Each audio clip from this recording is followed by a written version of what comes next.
حضور صلی اللہ علیہ وآلہ وسلم کی عادت شریفہ یہ تھی کہ جب سفر سے واپس تشریف لاتے تو اول مسجد میں تشریف لے جاتے اور 2 رکعت تحیۃ المسجد پڑھتے اور وہاں تھوڑی دیر تشریف رکھتے کہ لوگوں سے ملاقات فرمائیں۔ چنانچہ حسب معمول حضور اکرم صلی اللہ علیہ وآلہ وسلم تشریف فرما تھے اور منافق لوگ آ کر جھوٹے جھوٹے عذر کرتے اور قسمیں کھاتے رہے۔ حضور اکرم صلی اللہ علیہ وآلہ وسلم ان کے ظاہر حال کو قبول فرماتے رہے اور باطن کو اللہ کے سپرد فرماتے رہے کہ اتنے میں بھی حاضر ہوا اور سلام کیا۔ حضور صلی اللہ علیہ وآلہ وسلم نے ناراضگی کے انداز میں تبسم فرمایا اور اعراض فرمایا۔ میں نے عرض کیا، یا نبی اللہ، آپ نے اعراض فرمایا، میں خدا کی قسم نہ تو منافق ہوں نہ مجھے ایمان میں کچھ تردد ہے۔ ارشاد فرمایا کہ یہاں آ۔ میں قریب ہو کر بیٹھ گیا۔ حضور صلی اللہ علیہ وآلہ وسلم نے فرمایا، تجھے کس چیز نے روکا؟ کیا تو نے اونٹنیاں نہیں خرید رکھی تھی؟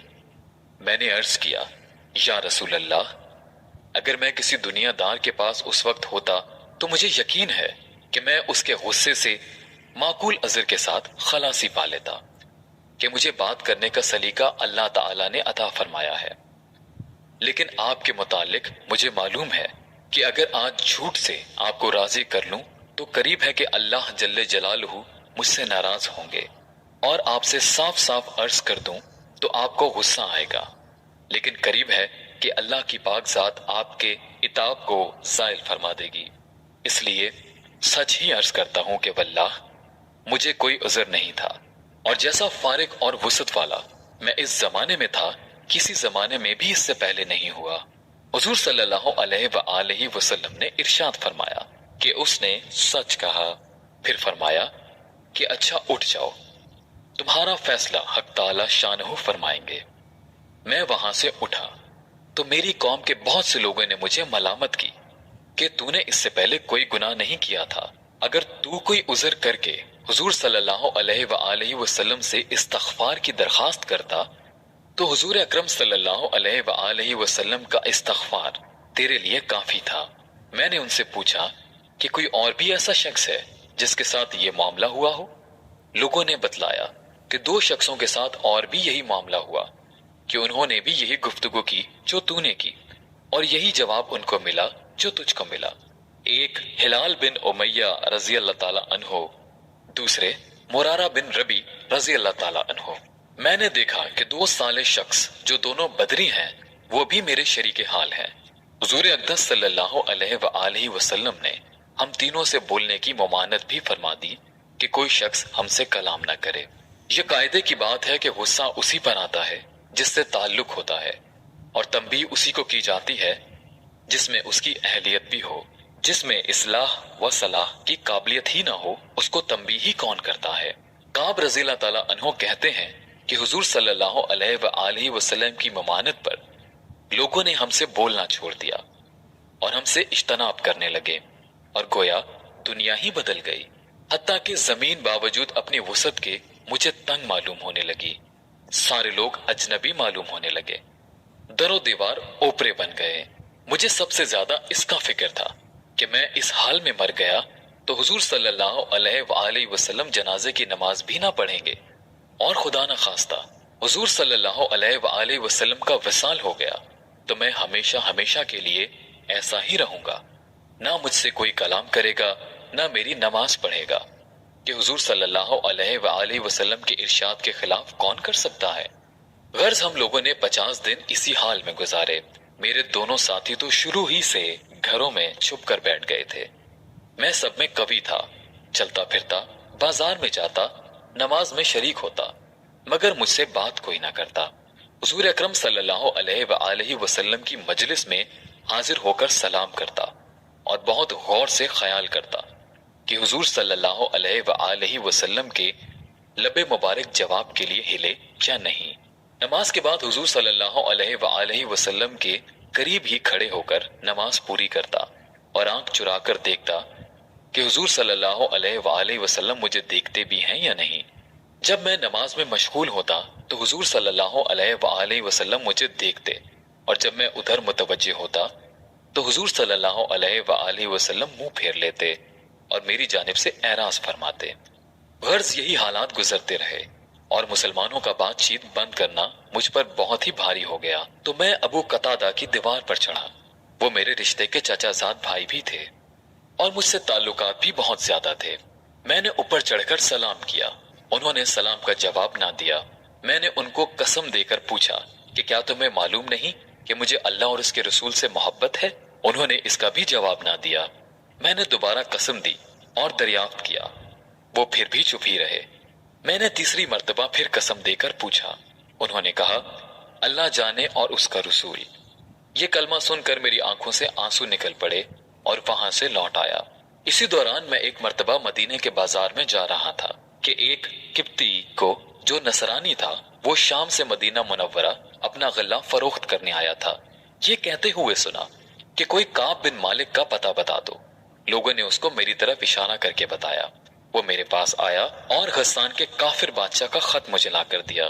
اس میں لکھا ہوا تھا، ہمیں معلوم ہوا ہے کہ تمہارے آقا نے تم پر ظلم کر رکھا ہے، تمہیں اللہ ذلت کی جگہ نہ رکھے اور نہ ضائع کرے، تم ہمارے پاس آ جاؤ، ہم تمہاری مدد کریں گے۔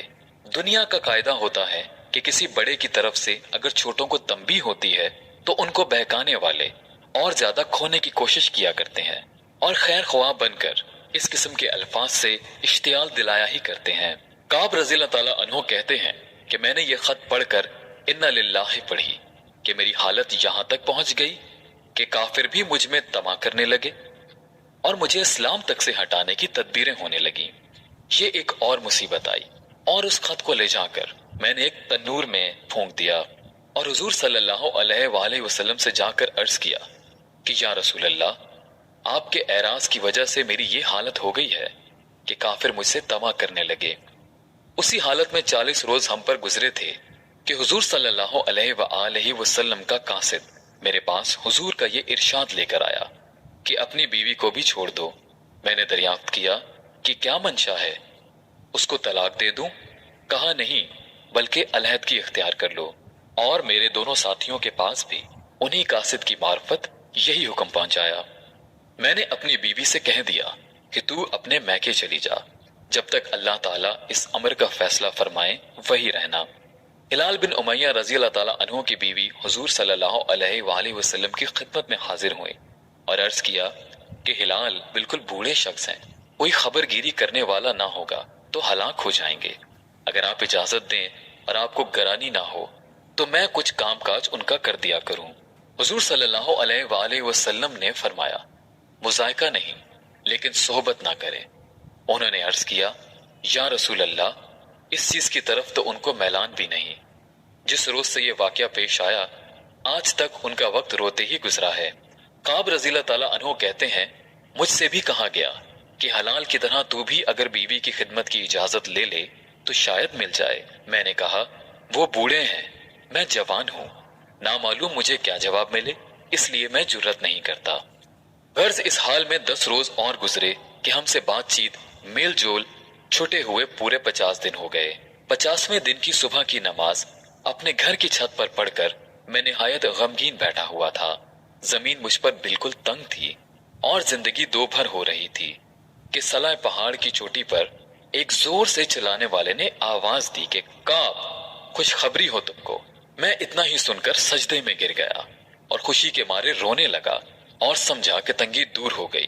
حضور اقدس صلی اللہ علیہ وآلہ وسلم نے صبح کی نماز کے بعد ہماری معافی کا اعلان فرمایا، جس پر ایک شخص نے تو پہاڑ پر چڑھ کر زور سے آواز دی کہ وہ سب سے پہلے پہنچ گئی۔ اس کے بعد ایک صاحب گھوڑے پر سوار ہو کر بھاگے ہوئے آئے۔ میں جو کپڑے پہن رہا تھا وہ نکال کر بشارت دینے والے کی نظر کر دیے۔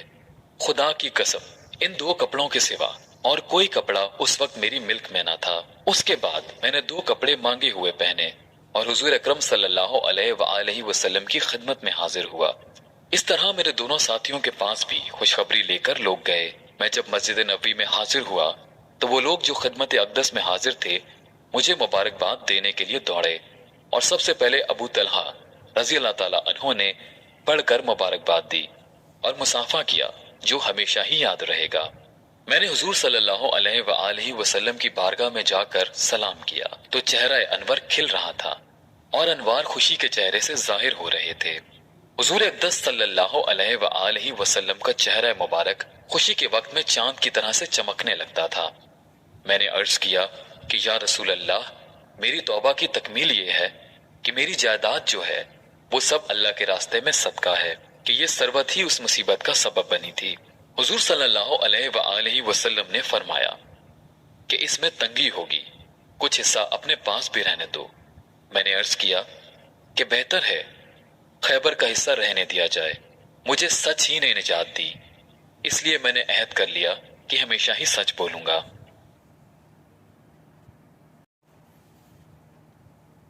فائدہ یہ ہے صحابہ کرام رضی اللہ تعالیٰ عنہ کی اطاعت اور دینداری کا اور اللہ کے خوف کا نمونہ کہ ہمیشہ جنگ میں یہ حضرات شریک رہے۔